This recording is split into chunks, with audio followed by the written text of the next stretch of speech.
Hello everyone, তোমরা সবাই কেমন আছো? আশা করছি ভালো আছো। আমিও বেশ ভালো আছি। নতুন আরেকটি ভিডিওতে তোমাদের সবাইকে স্বাগত জানিয়ে ব্লগটা স্টার্ট করছি। তো আজকে দিনটা সোমবার, আর দেখতে পাচ্ছ এদিকে কত বৃষ্টি হচ্ছে। মানে সকাল থেকেই প্রচুর বৃষ্টি হচ্ছে। আর ওইদিকে আমাদের আমার বাড়ির ঘরে থেকে যে জানলা দিয়ে ওই ভিউটা দেখা যায়, ওইদিকে পাহাড় আছে। তো দেখতে পাচ্ছ একদম অন্ধকার হয়ে এসছে।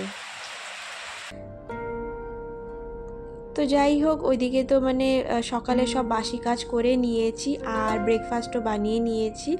তো এইদিকে আজকে মেয়েকে স্কুল পাঠাইনি, তার কারণ প্রচুর বৃষ্টি হচ্ছে আর ছোটো বাচ্চা তো কীভাবে যাবে।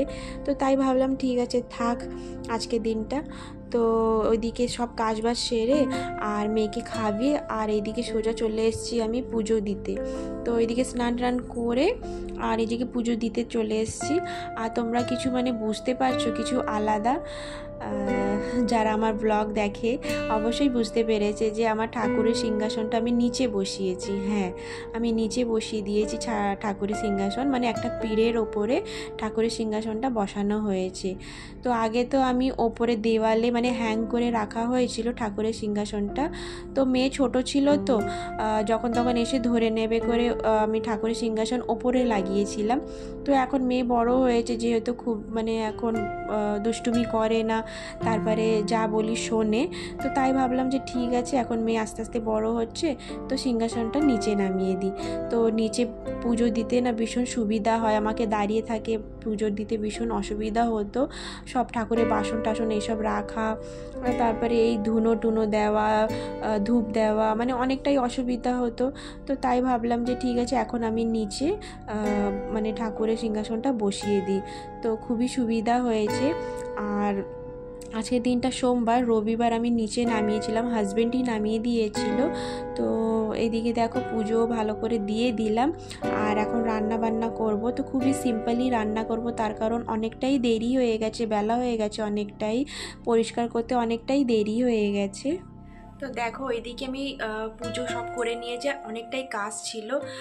সিংহাসনটা কালকে নিচে নামিয়েছিলাম, কাল রবিবার ছিল। তো হাজব্যান্ড হেল্প করে দিয়েছিল, নিচে নামিয়ে দিয়েছিল। তারপরে কালকে অনেকটাই পরিষ্কার এইসব করেছিলাম। আর সব কিছু পরিষ্কার করে আর আজকেও পুজো দিয়ে দিলাম। তো কালকে ঠাকুরের বাসন টাসন ধোয়া হয়নি, তার কারণ অনেকটাই দেরি হয়ে গেছিলো। তো আজকে সব বাসন গুছিয়ে টুছিয়ে পরিষ্কার ধুয়ে টুয়ে মেজে ভালো করে পরিষ্কার করে পুজো দিয়ে দিয়েছি। আর এখন রান্না বসিয়ে দিয়েছি। তো চলো দেখাচ্ছি কী কী রান্না করেছি। তো দেখো এখন রান্না করে নেবো, অনেকটাই বেলা হয়ে গেছে। তো এখানে কড়াইটা বসিয়ে দিয়েছি আর ভাতটা প্রায় ফুটে এসছে। আর দেখো এখানে মাছ আর বেগুনে হলুদ লবণ দিয়ে দিয়েছি। তো এখন অবধি মাখাইনি, মাখিয়ে নেবো। তো এদিকে ডাল বানাবো। তো ডালের মধ্যে সব রকম একটু সবজি দিয়ে বানাবো, যাকে বলা হয় সাম্বার। তো আমার বাড়িতে সাম্বার খেতে সবাই ভালোবাসে। হাজব্যান্ড খুব একটা পছন্দ করতো না আগে, কিন্তু এখন বানাই তো খেতে খেতে একটা অভ্যাস হয়ে গেছে। যেহেতু ও তো আমরা তো ছোটোবেলা দিয়ে খেয়ে অভ্যাস আছে, কিন্তু ও খুব একটা খেত না। তো এখন যখন বানাই খেতে খেতে অভ্যাস হয়ে গেছে। আর সব রকম সবজি থাকে, তো খেলেও খুব হেলদি জিনিস। তো একটার মধ্যেই সব রকম বানিয়ে দিয়েছি, যেহেতু খুবই লেট হয়ে গেছে।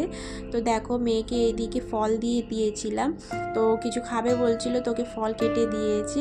আর ওইদিকে ফল খাচ্ছে আর ওইদিকে আমি রান্নাও করে নিচ্ছি। আর এদিকে দেখো খেলা করছে, এইসবই করছেও। তো চলো কি কি রান্না করেছি তোমাদের সাথে শেয়ার করি।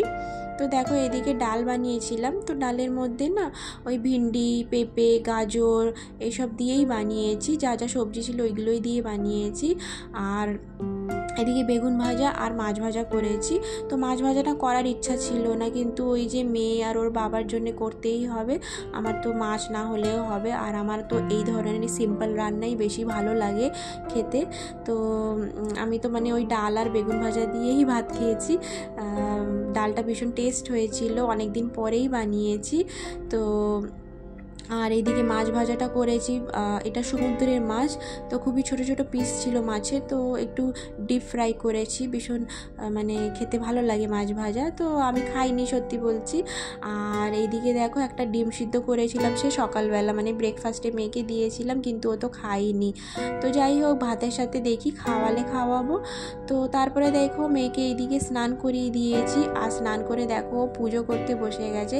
তো প্রত্যেক দিন তো ওকে আমি মানে শেখাই যে প্রতিদিন স্নান করে একটু নমো করবে, তো প্রত্যেক দিনই করে, কিন্তু এখন যখন মানে সিংহাসনটা নিচে বসানো হয়েছে, তো মেয়ে না ভীষণ খুশি হয়ে গেছে। মানে প্রত্যেক দিনও তো নমো করে, আজকে মানে আমি যেইভাবে বসে করি তো সেইভাবেও না বসে করছিল, ভীষণ নোট করে, যা যা করি আমি না ভীষণ নোট করে। তো এখন সন্ধ্যা আরতি আমার সাথেই দেয়, যেহেতু সন্ধ্যাবেলা ঘন্টা বাজায়, এইসব করে, মানে আমি যা যা করি করে। তো যাই হোক, ওকে স্নান টান করিয়ে দিয়েছি, আর এখন ভাত খেতে বসবো আমরা। তো মেয়েকে প্রথমে খাইয়ে দেবো, হাজব্যান্ড আসেনি, হাজব্যান্ড আসার পরে আমরা দুজনে খাবো। তো এইদিকে মেয়েকে ড্রেস ফ্রেস পরিয়ে দিয়েছি, আর ও একটু খেলা করছে। তো এইদিকে ভাত খাইয়ে দেবো, তারপরে তোমাদের সাথে দেখা করছি। তো দেখো এইদিকে সন্ধ্যাবেলা তোমাদের সাথে দেখা করছি। তো দুপুরবেলা তো একটু শুয়েছিলাম, মানে আমি ঘুমাইনি, আজকাল জানি না আমার ঘুম আসে না। তো মেয়ে ঘুমিয়েছিল, যেহেতু মেয়েকে ঘুম পাড়াতেই হয়, না তো ও না ভীষণ দুষ্টুমি করে, মানে ওই সন্ধ্যা হতে হতে না ঘুম পেয়ে যায়, তো ওকে একটু ঘুম পাড়াই। তো যাই হোক, এইদিকে দেখো সন্ধ্যা দিয়ে দিচ্ছি, আর ভীষণ ভালো লাগছে জানো তো, নিচে বসে মানে সুন্দর করে আসন পেতে মানে বসে আর সন্ধ্যা আরতি করতে ভীষণ ভালো লাগছে। কি বলবো, মানে খুবই ভালো লাগছে। তো যাই হোক, এদিকে সন্ধ্যাটা দিয়ে দিচ্ছি, সন্ধ্যা দিয়ে দেওয়ার পরে ওইদিকে মেয়েকে পড়তে বসাবো। তো ওকে কিছু খাইয়ে দেবো প্রথমে, আর আমি তো চা খাই। তো এইদিকে সন্ধ্যাটা দিয়ে দিই, তারপরে ওইদিকে মেয়ের জন্য একটু দেখি কি বানানো যায়, সেটাই বানিয়ে ওকে খাওয়াবো।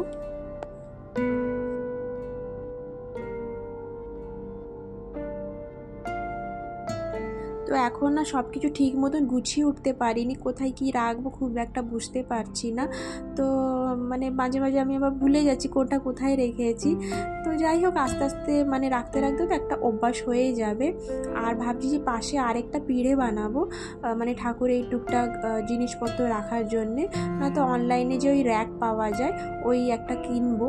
তো দেখি কি কিনি না কিনি, তোমাদের সাথে অবশ্যই শেয়ার করব।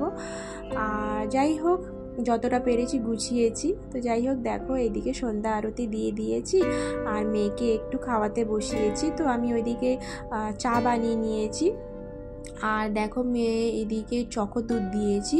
তো ওকে মানে একা একা খেতে বলছি, যেহেতু একটু অভ্যাস হবে, তো খাচ্ছিল। তো তারপরে দেখো সন্ধ্যা তো মানে ওইদিকে খাবি টাবি সোজা তোমাদের সাথে দেখা করছি রাত্রির বেলা, প্রায় এখানে ওই 8টা মতন বাজে। তো হাজব্যান্ড না আসার সময় চিকেন নিয়ে এসেছিলো, মানে ফোন করে বলছে যে চিকেন আনবে। তো আজকে আমার হাজব্যান্ডই রান্না করবে জানো তো, ও না মানে যখনই চিকেন আনে তো ওই রান্না করতে পছন্দ করে। তো সব কিছু দেখো কেটে গুছিয়ে নিয়েছি, ওইদিকে মশলা বেটে নেওয়া হয়েছে, আর ক্যাপসিকাম দেবে চিকেনে বলছে। তো সব কিছু গুছিয়ে তারপরে হাজব্যান্ড দেখো এদিকে রান্না করে নিচ্ছে। আর চিকেন যখনই আনে না হাজব্যান্ডই রান্না করে, ও ভীষণ মানে পছন্দ করে নিজেই রান্না করতে, আমাকে করতে দেয় না। আর সত্যি বলছি, হাজব্যান্ড না চিকেন রান্না ভীষণ ভালোই করে। তো যাই হোক, এদিকে মেয়ে আমার কোলে চড়ে গেছে, মানে আমি ওর বাবাকে দেখাচ্ছি, তো মেয়ে বলছে মা কোলে না আমাকেও দেখাও। তো যাই হোক, ওইদিকে চিকেন কষা একটু নামিয়ে নিয়েছে, খাবে বলছে। আর এইদিকে দেখো ধনেপাতাও ধুয়ে নিয়েছি, কেটে দেব। আর কিচেনটা দেখতে পাচ্ছ এলোমেলো হয়ে আছে, মানে বুঝতেই পারছো যে ছেলেরা যখনই রান্না করে কিচেনটা ভীষণই এলোমেলো করে দেয়, মানে মেয়েদের মতন আমাদের মতন কি খুব একটা গুছিয়ে করতে পারে। তো যাই হোক, ওর বাবা যখনই রান্না করে না আমার কাজ অনেকটাই বেড়ে যায়, মানে আমাকে মানে ভীষণ মানে কাজ বেড়ে যায় বলতে ওই গুছিয়ে সব কিছু মানে ছড়িয়ে টড়িয়ে রাখে, তো সেগুলো সব গোছাতে হয়। তো দেখো এদিকে চিকেন রান্নাটা হয়ে গেছে, আর গরম মশলা দিয়ে দিয়েছিল। আর এদিকে দেখো ভাতটাও মানে প্রায় ফুটে উঠেছে, ভাতটা হয়ে গেলে ওইদিকে খাওয়া দাওয়া মানে শুরু করব। তো প্রথমে মেয়েকে খাইয়ে নেবো। আর দেখো চিকেনের কালারটা ভীষণ সুন্দর হয়েছিল, আর টেস্টও হয়েছিল। তো যাই হোক, এইদিকে রান্না মানে প্রায় হয়ে এসছে, আর খেতে বসবো এখন আমরা। তো তার আগে আমি কিচেন না কিছুটা মানে পরিষ্কার করে নিয়েছি, আর একটু এলোমেলো হয়ে আছে, খাওয়ার পরেই বাকিগুলো পরিষ্কার করে নেব। তো দেখো কিছু বাসন ধুয়ে নিয়েছিলাম, সেইগুলোই এই টুকরির মধ্যে রেখে দিয়েছি। তো যাই হোক, এই খাওয়া দাওয়া হয়ে গেছে আমাদের। তো এদিকে খাওয়া দাওয়া হয়ে গেছে আর এখন ঘুমাতে যাব।